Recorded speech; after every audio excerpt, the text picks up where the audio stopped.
নমস্কার। প্রতিদিনের মতো একটা ছোট্ট ভিডিওর সাথে তোমাদের পরিচয় করাই। বাইরে বৃষ্টি হচ্ছে আর আমার নিত্যদিনের সঙ্গী এখন আমার পায়ে আদর করে ভালোবেসে পড়ে নিয়েছে। আর তারপর আমার মনে হলো সেই আমি কত ইমোশনাল হয়ে যাই মাঝে মাঝে, কত কিছু ভেবে বসি মাঝে মাঝে। এটা শুধুই মাঝে মাঝে। এই যে সুন্দর একটা 16 শৃঙ্গারের শৃঙ্গার তৈরি, সেই কবেকার বৈদ্যনাথ ধাম যাওয়া 2 বছর আগে। 2 বছরের মধ্যে তো আর কোথাও বেড়াতেই যাওয়া হয়নি। 2-3 বছর আগে একটা এরকম সুন্দর শৃঙ্গার করে নিয়ে মায়ের উদ্দেশ্যে রওনা দিয়েছিলাম। আজ আর যাওয়া হয় না, জানি না আর কোথাও যাওয়া হবে কি না, সেটা সত্যিই জানা নেই। তবে প্রতিটা দিন যে এত সুন্দর, এত রঙিন, তা পরিবেশে থেকেই বোঝা যায়। আমাদের সঙ্গে থাকা রাগ, ক্রোধ, অভিমান আর এই যে কিছু খারাপ মানুষের প্রতিচ্ছায়া, সমস্ত মিলেই কিন্তু একটা জীবন। আর একটা জীবনে রঙিন রঙিন ফুল হয়ে ফুটে বেঁচে থাকার মতো আনন্দই হলো জীবনের আসল সত্যতা। জীবনে যত কষ্ট, যত ব্যথাই হোক না কেন, বেদনার রং দিয়েও জীবনকে রাঙিয়ে নিতে হবে। এটাই হলো জীবনের শেষ কথা। আর সুন্দরভাবে সকালের একটা রঙিন পুজো সেরে হঠাৎই দেখি বাইরে আমার ছোট্ট একটা গোমাতা। এটা কি বলবো, ওর নাম কি দেবো আমি সত্যিই বুঝে পাচ্ছিলাম না।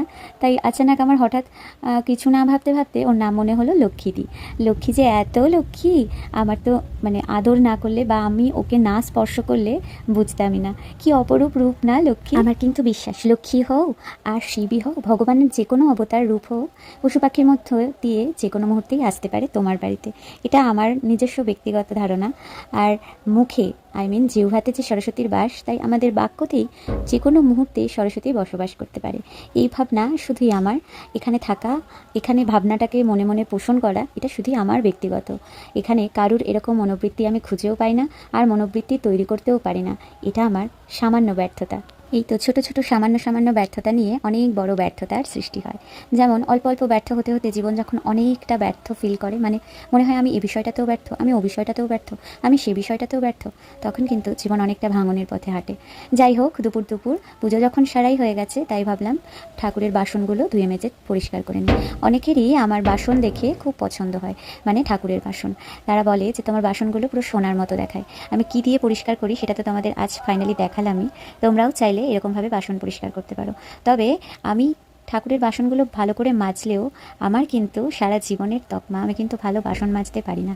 একজন মেয়ে শ্বশুরবাড়িতে আসার পর তার হাজার লক্ষ দোষ ত্রুটি তৈরি হয়েই যায়, যতই তুমি ভালো কাজ করতে থাকো না কেন। যাই হোক, আজ বাগানটার একটু হুলিয়া চেঞ্জ করেছি। প্রচুর দিন বাগানে কাজ করতে পারছিলাম না, তাই আলটিমেটলি আমার মোটামুটি 50টা গাছ, 50-60টা গাছের তো কিছুটা হলেও যত্ন আমাকেই নিতে হয় বলো, না হলে ওদেরই বা কে দেখবে। এই ভাবনা থেকে ওদেরকে একটু জাত করলাম। পা ভাঙার মধ্যেও দুদিন করে বসে বসে একটু একটু পরিষ্কার করেছিলাম। আজ ডিপ ক্লিন করলাম। তোমাদের আমার ভিডিও দেখতে কেমন লাগে অবশ্যই একবার জানিও না। অনেক ভালো থেকো, বাই।